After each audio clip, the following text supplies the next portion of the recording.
Welcome back, folks.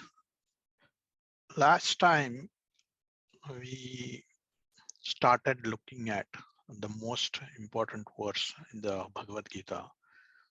We are going to spend some more time on it because it happens to be an important topic to cover, and also because some of the verses that follow this verse need a lot of background information in order to be able to digest it. So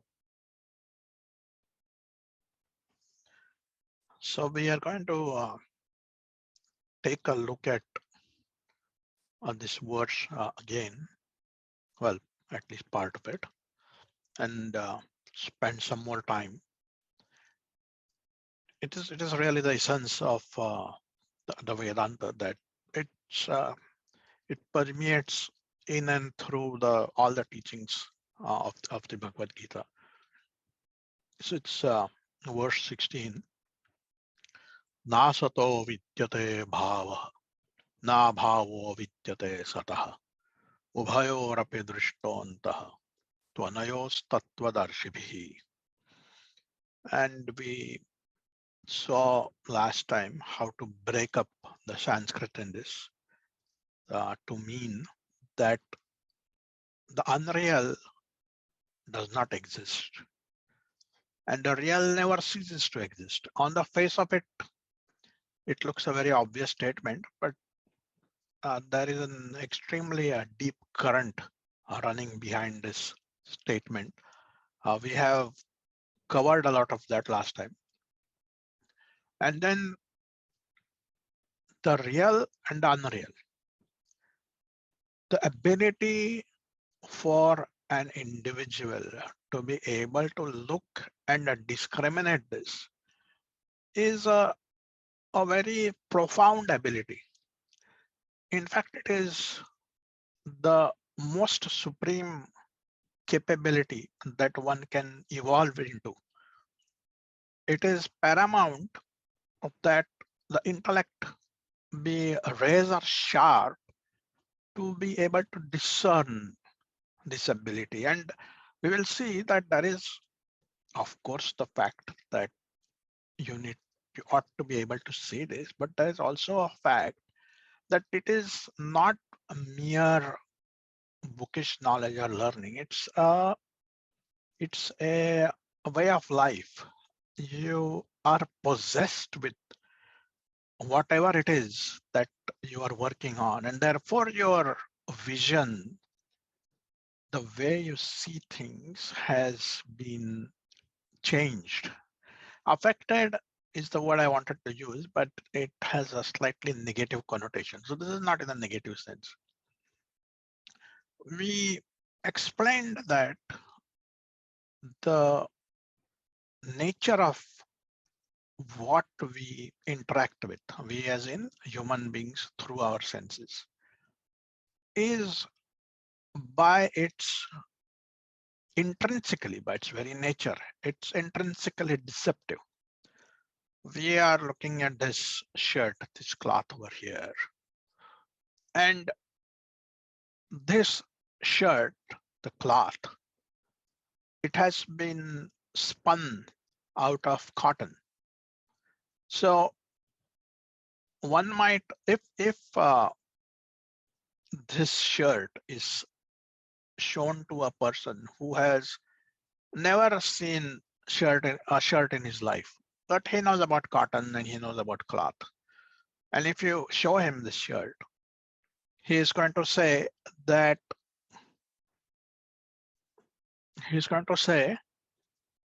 this is a cloth. And when we look at it, we are going to say it's a shirt. Both of us are talking about the same thing, but we have conditioned the notion, the concept of cloth by giving it a attribute and adjectives in different dimensions. So when we say a shirt, we have in our mind a conjured of image. of what roughly a shirt looks like. And then when we see it, it kind of matches with what we have been thinking. So Vedanta claims, and it is such a profound statement to make, and the insight that they had, and the statement that they made is so general in a very valid sense that it's so they claimed that everything, the the world that we interact with is the world of name and form, which is separate from what the actual reality is. And what a statement to make. And remember, this was several thousand years ago, but the, the minds were sharp of the people who deduced this, and they had been thinking about this for a very long time. So in this very simple case, we can now relate that the underlying substratum which gives life to this object called shirt is this cotton, the cloth. The shirt happens to be a conditioning of this cloth by giving it a name and a form. So we have got a name called shirt, which has got a form like a shirt, and that's how we look at it. And we are so used to it that we kind of ignore that this is in fact cotton. This is in fact cloth. So if we were to ask a person, what is this shirt made up of? And this will be a very silly question to ask, and the person will answer right away, it is made up of a cloth, this cloth. Now, if we were to say that the shirt does not exist, only the cloth exists, and you would easily understand the statement. It makes sense. Oh yeah. I'm just, because it has been stitched in a certain way, we are calling it a shirt. You'll get it. It's not a problem. Now, if I were to say the same thing, that everything that we experience in this world is actually some basic fundamental primordial form of energy, and everything else is a projection of a name and form that lives on this fundamental energy. When I make this statement, it appears to be very bold and profound and all that, but really it is a very good parallel to the shirt and cloth metaphor that we just went over. So there is this fact that the unreal and the real, the shirt is unreal. It is name and form. What is real is the cloth. That is the real substance. If you take away the cloth, the shirt doesn't exist. It will just fall on its face. There is nothing for it to be called by something. It is just not there. You cannot take away the cloth and let the shirt exist, which is what being said in this. Na sato vidyate bhava. The unreal doesn't exist. The shirt does not exist. Na sato vidyate bhava, na bhava vidyate sata. Even if you chop up the shirt, you cut it up into pieces, the cotton, the cloth continues to stay. The shirt will go away. Na bhava vidyate sata. Ubhayor apadrishtonta. Tvanayostattvadarshibihi. Ubhayor api drishtonta. This person who can see. So let's take a slightly more interesting example, that when Newton was sitting under the, and I've been saying this whenever I take this example, that we don't know for sure if it happened, but let's assume that it happened. So Newton was sitting there and he saw the apple fall. So he is looking at the shirt when that happened. like everybody else. But then he begins to think, what is it that is pulling this? Uh, uh, a layman doesn't think in these terms. He just experiences the event and moves on. He doesn't probe deeper into it generally, which is why these people are special. They are geniuses. So he began to question that something is pulling things down. Otherwise, we would have been flung out into space if something was not holding us back like this. And then we know what happened. So he was able to discover, he was able to see beyond this projection, this superficial effect. He was able to see and deduce the cause, which is gravity. But mind you, what gravity is still a mystery. It's not known. We just know how it works. What it is still a mystery. It is a mysterious force of nature. So the Newton's ability, Newton is a Tattvadarshibhi in this case. He was able to see that which others cannot see, which is gravity pulling. And then several hundred years go by, and then Einstein comes along, and Einstein sees the apple fall.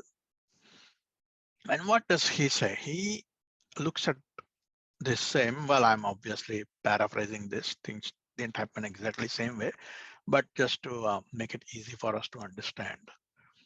He said, Einstein said that this apple, it actually is kind of being pushed down. It's not being pulled by the earth, but really it is being pushed. Actually, as a matter, just to make it easy to understand, I'm saying pushed, but actually Einstein, what Einstein said is that actually the apple, it rolls down a slope of space, and that is why it goes down and hits the earth, because for objects that are very heavy, Einstein could view that the space-time dimension was curved. Space was getting curved because of heavy objects. And so his vision, he saw things in a different way. And of course, we know the result of this view of his. The interesting thing is the reason why Einstein is so popular is for his general theory of relativity. And the fact of the matter is that Einstein, when he first proposed this theory of relativity, he had a lot of constraints. I'm digressing a little bit, but it's an interesting thing to know about, so I can draw a parallel. That he first came out with a special theory of relativity. And then it worked. It is called special because there were special conditions under which it worked.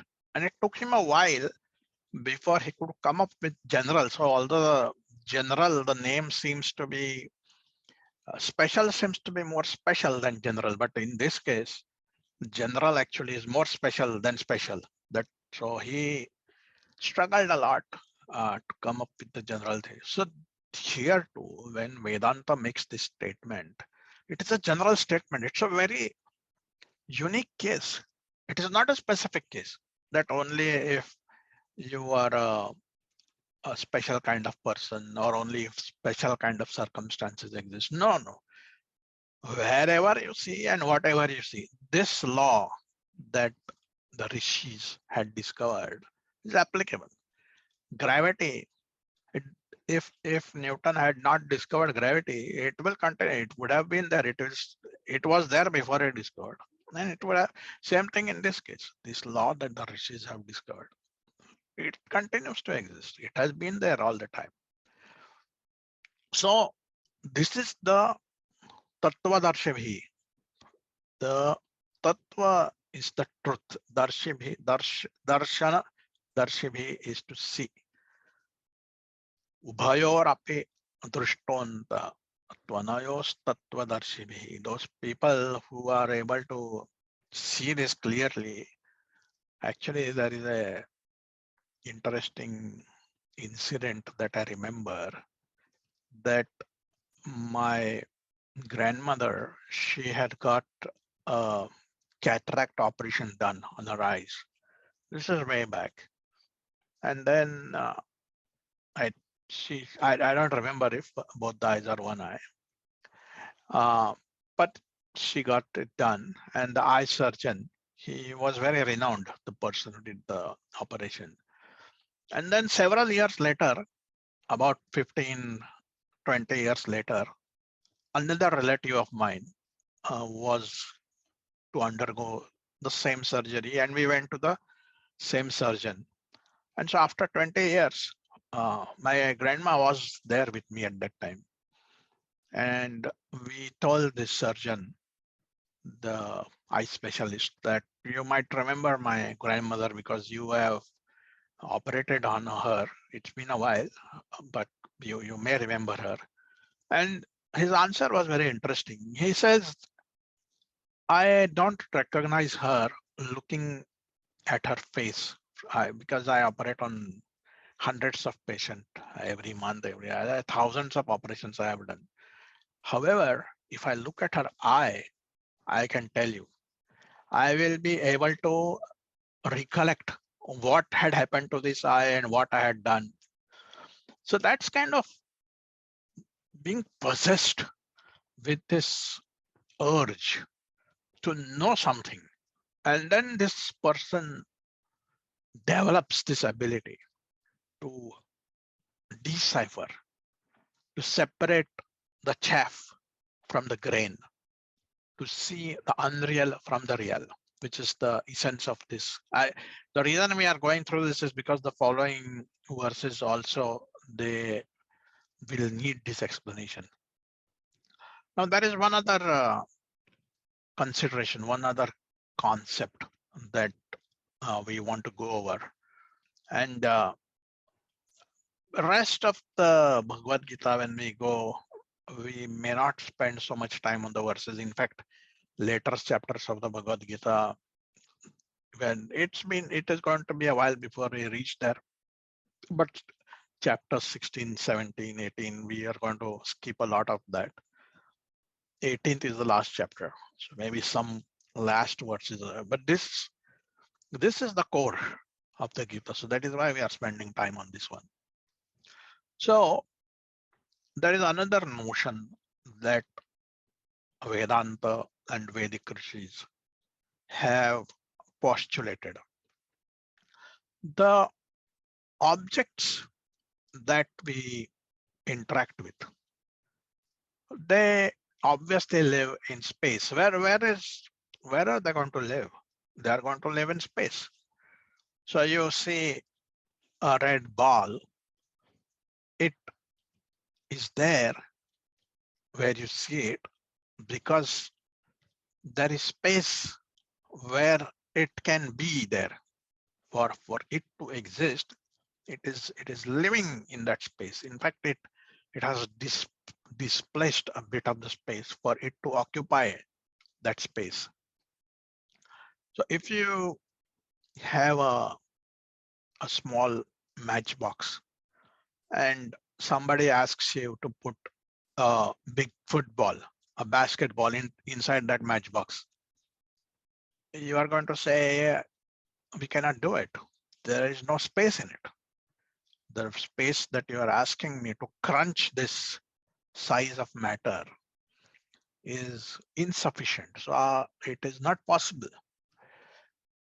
So same thing is there, that when this universe was created, and there is some debate going on about some of the details about what happened in the other. Lot of details are being discussed, but some of specific ones. But there was an explosion, and then the matter, it it went through a lot of changes and it got flung out, gases of dust, this, that, another.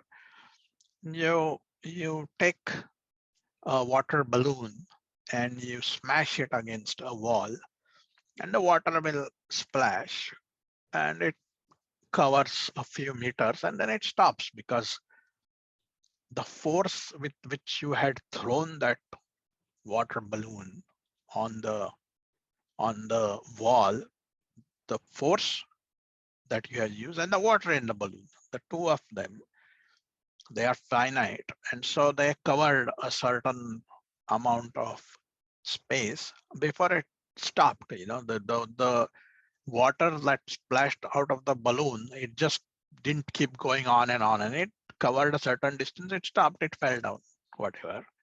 Same thing happened here when at the time of Big Bang, this balloons, somebody smashed this balloon, and the whole universe was getting flung out. And then the galaxies were formed and the solar system was formed and our sun was formed, and we are in this planet Earth. In our solar system, if you consider the mass of the solar system, 99% of the mass, more than 99%, is in the one sun. Just one sun takes up 99% of the mass of our solar system. So for it to exist, there's one other concept, and I had gone over it last time, but I will reiterate it this time, that for the sun or for any body to have to come into existence, first space had to be created, after which the object could live in the space. So there is a implied existence of space before the existence of objects in it. It's a given. When we are asked to think of an object, we intrinsically, there's an implied space that we think of, in which this object exists. So the time of the creation of this cosmos, space was created, and this balloon splattering phenomenon, the universe splattered, and the creation took place. And one would think, of course, this is not related to the Bhagwad Gita, but just as an academic point to note, one would think that just like the balloon, the expansion, it went on for a while till the momentum of the force that the bang produced was exhausted, and then it stopped. But the funny thing is that it till today, it continues to expand. That whatever that force was that made the splash, it is an unknown. It continues to expand the universe.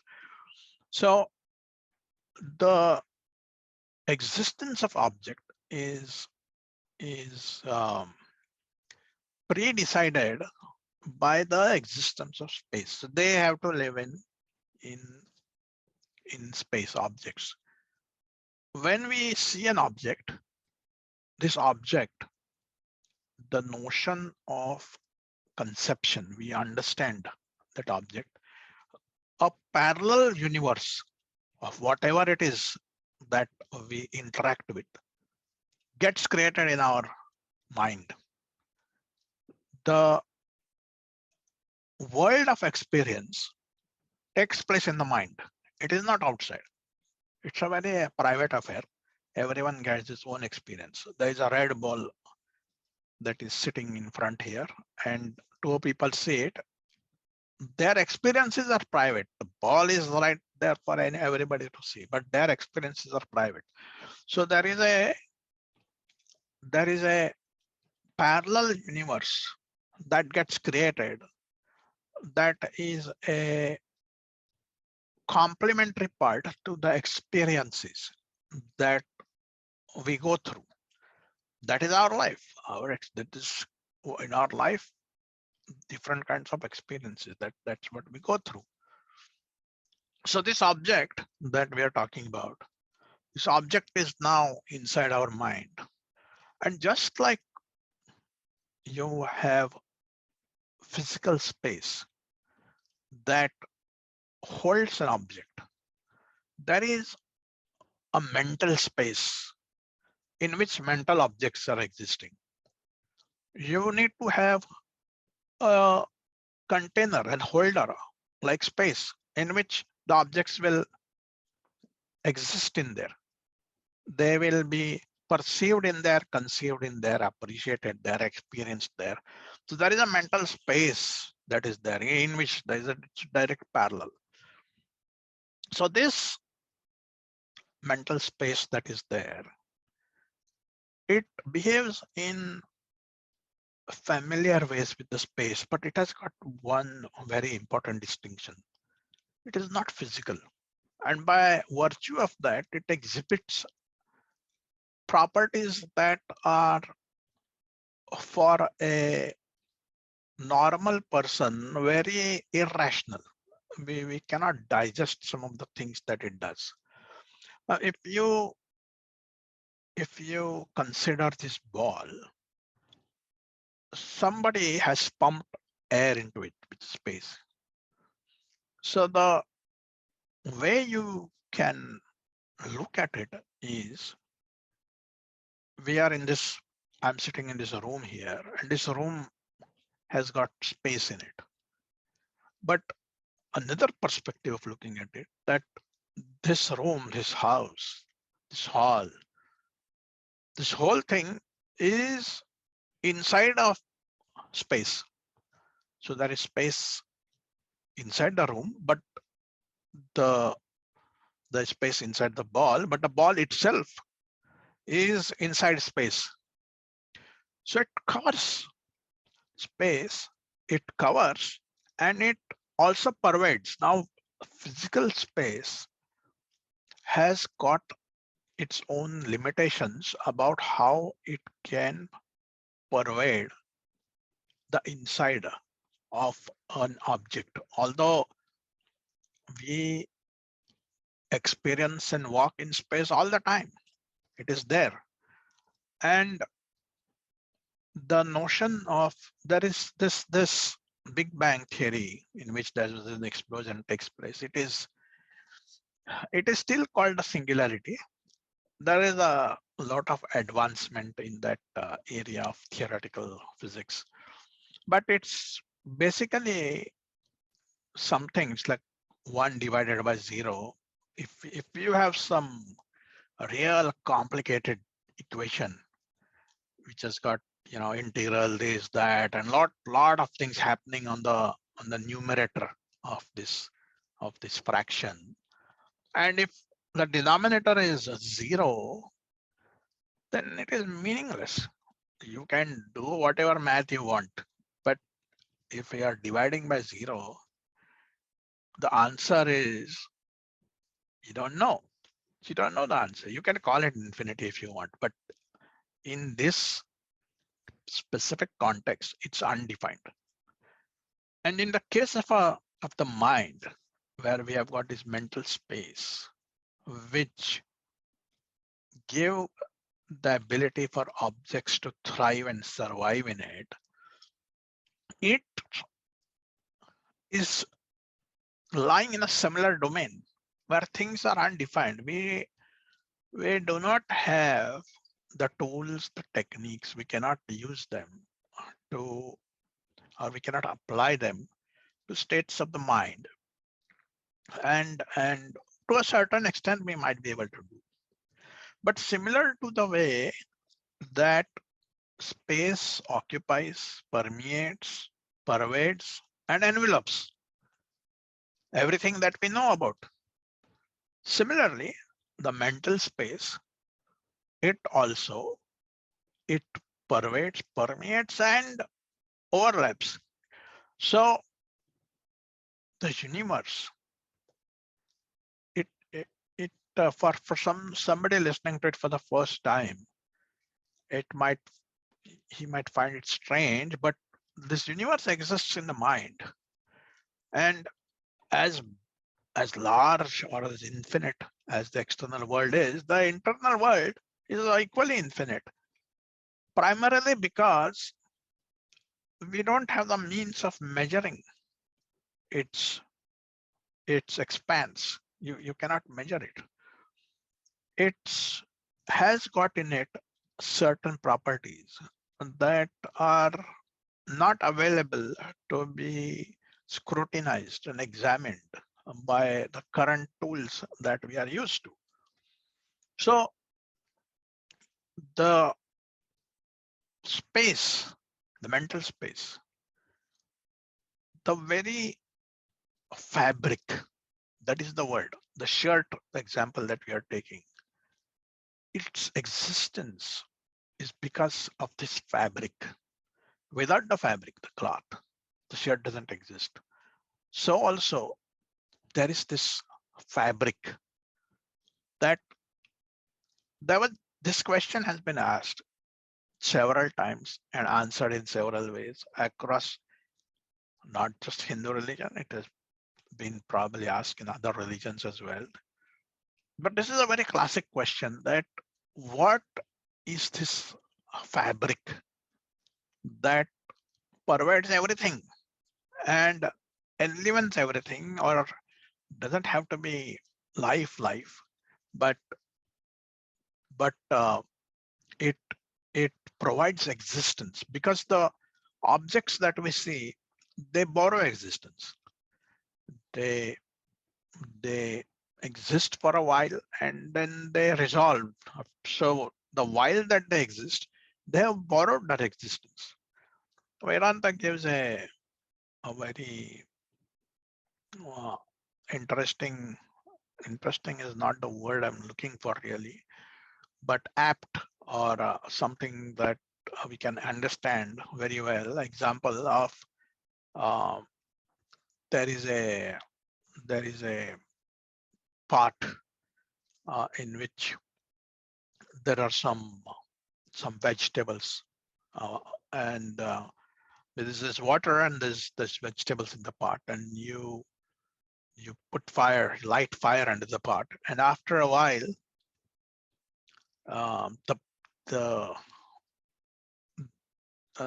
vegetables, they start, well the vegetable, let's say a potato, it gets hot.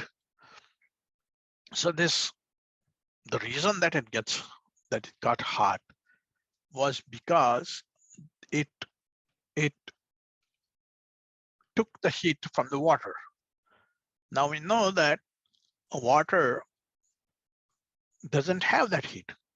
The water took the heat from the pot, the pan, the pot, and then the pot.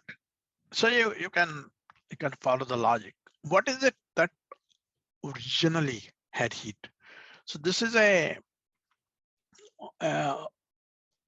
very key difference, and this is hats off to the brilliance of Shankaracharya, the way he has explained these things, that the objects that we see around, they have got two things to it. There is a intrinsic nature and extrinsic nature for it. So this or borrowed, if you will. So this hotness of this potato is borrowed from this cascade of things that we went through. However, fire, the nature of fire is to be hot. Now we are not going to get into fires that have got a low calorific heat value and therefore they may not be that hot. We are not getting into that scientific debate. And even this, we are not going to get into too much. It's a very big topic. But I do want to come back to the point where the mental space, it actually lives or it goes through and through all our experiences. So in the Purusha Sukta, now Purusha Sukta is a text that you will find in the beginning of the Rig Veda. Rig Veda is the first Veda of the four Vedas. Rig Veda is the first Veda, and so this is kind of a way before Bhagwad Gita was came into being. Rig Veda came way before that. Anyhow, so the Purusha Sukta, Om Sahasrashirsha Purusha. Sahasra is 1,000, Shirsha is head. The Purusha. Now, Purusha is this mysterious energy, this force, this fabric that by virtue of which existence can be and is borrowed from everything, for everything. So you can think of Purusha. I'm kind of making it real short here. This one topic can take several weeks, so I'm really boiling it down to the very gist of things. So Sahasrashirsha Purusha Sahasraksha Sahasrapata.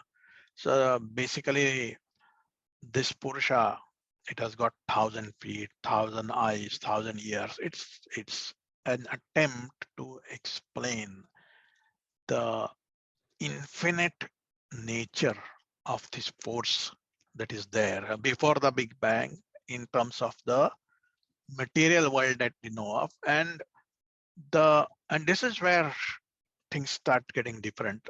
The force that exists, which allows us to have the ability to experience this mental space that occupies that mysterious energy, that mysterious force that is there. It is there in everybody.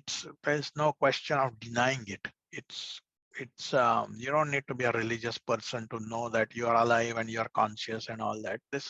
There is some mysterious force. You at one point you are alive, and you see somebody who is alive, and next, after some time, this person is dead, and nothing has changed in him. He still has the same physical. You know this logic. So there is this mysterious force in us which allows us to live, which means experience things.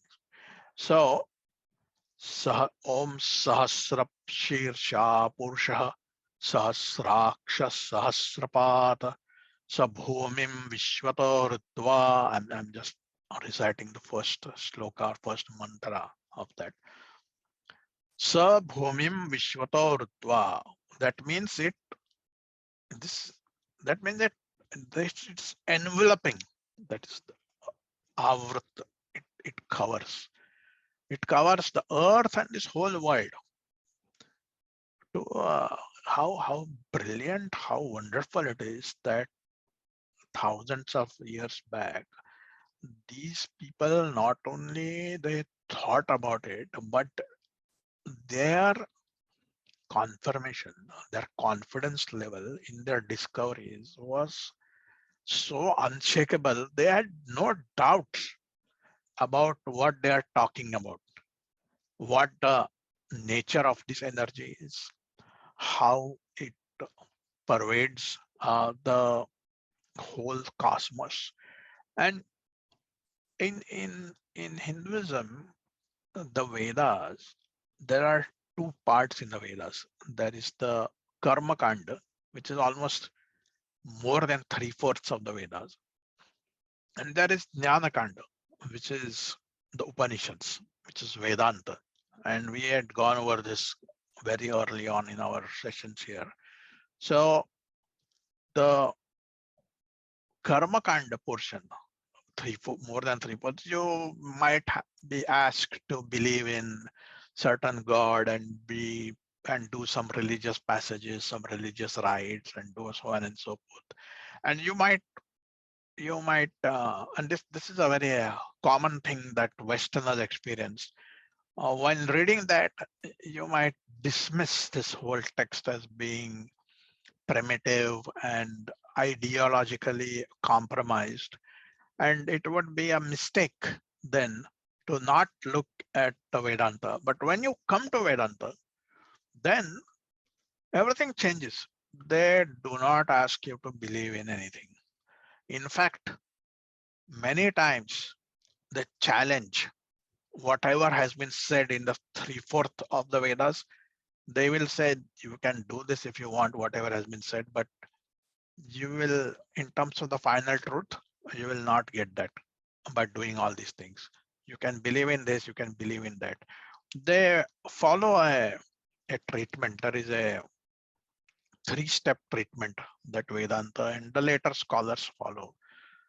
Um, there is a something called as Pramana. Pramana means it's a means of knowing. So when you see something, your vision, your eyes, they're Pramana. So the 3 things is that there is a postulate, the statement being made. So in this case, we say that Shruti Pramana. Shruti means whatever is there in the Veda. So you take that, but don't swallow it without salt. So you take Shruti. Shruti, the next step is Yukti, which means logic. You apply logic, find out if it's a reasonable. If it's not reasonable, then don't take it. Then dismiss it. And the third important thing is Anubhava, experience. Unless these 3 tests have been met, whatever topic is being discussed, it will be rejected if they fall short of any of this. And I mentioned last time that Shankara says that even if in 1,000 places it has been said in the Vedas that fire heat is cold, I will reject it because it doesn't fulfill this third point in this analysis, the way they analyze things. So it is a wonderful thing that they were able to reach these lofty heights, and they were possessed by this urge, this curiosity to understand what it is that makes up experiences. So we see a red ball, that is an experience. We hear music, that is an experience. We touch something, that is obviously an experience. We are insulted, that is an experience. We feel happy. That's so our life is nothing but a series of experiences, different kinds of experiences.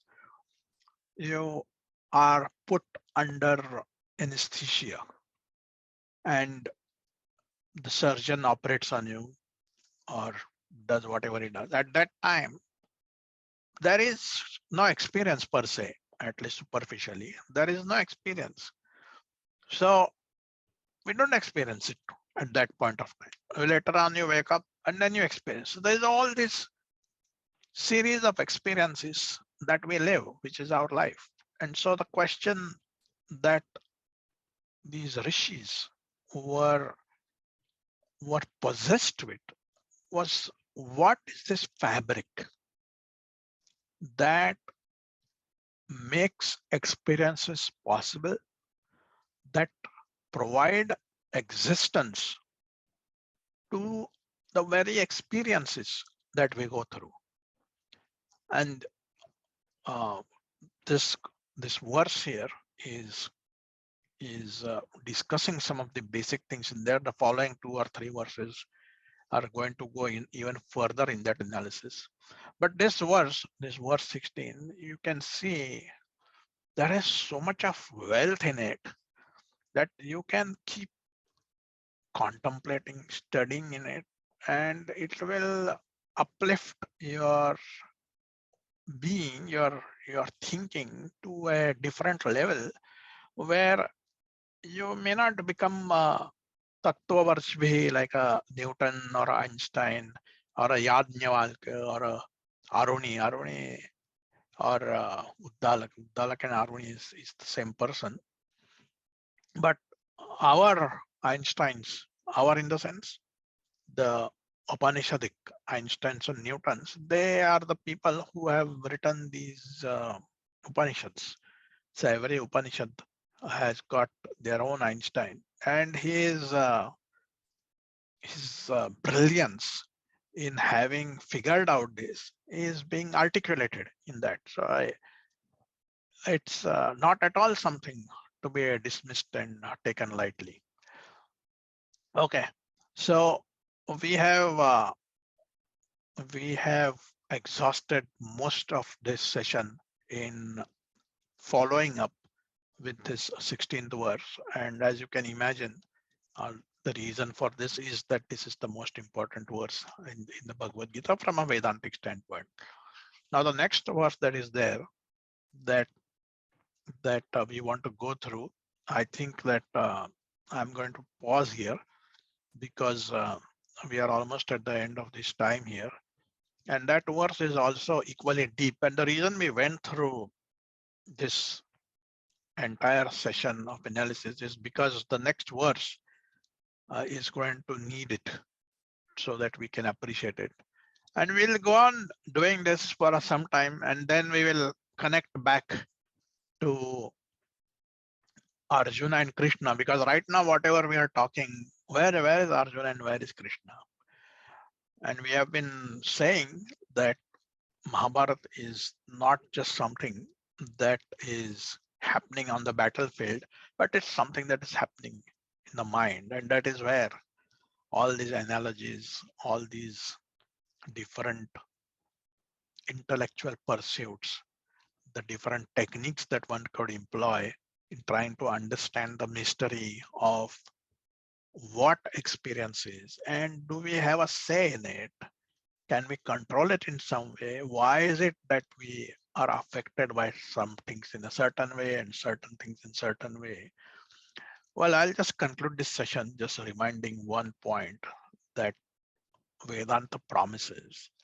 Vedanta does not come to you with a promise of immortality. It is being said in several places in Vedanta that you will become immortal, but it's not to be taken in that sense.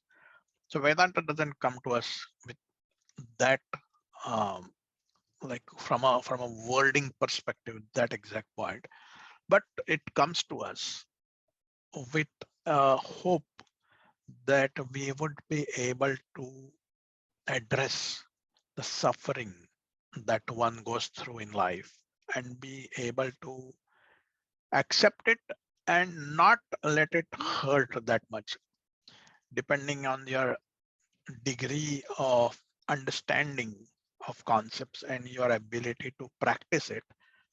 Vedanta claims that you will be able to overcome a lot of suffering that a person faces in this life. Okay, we'll conclude our session here today. Thanks for listening to us. Till next time, goodbye.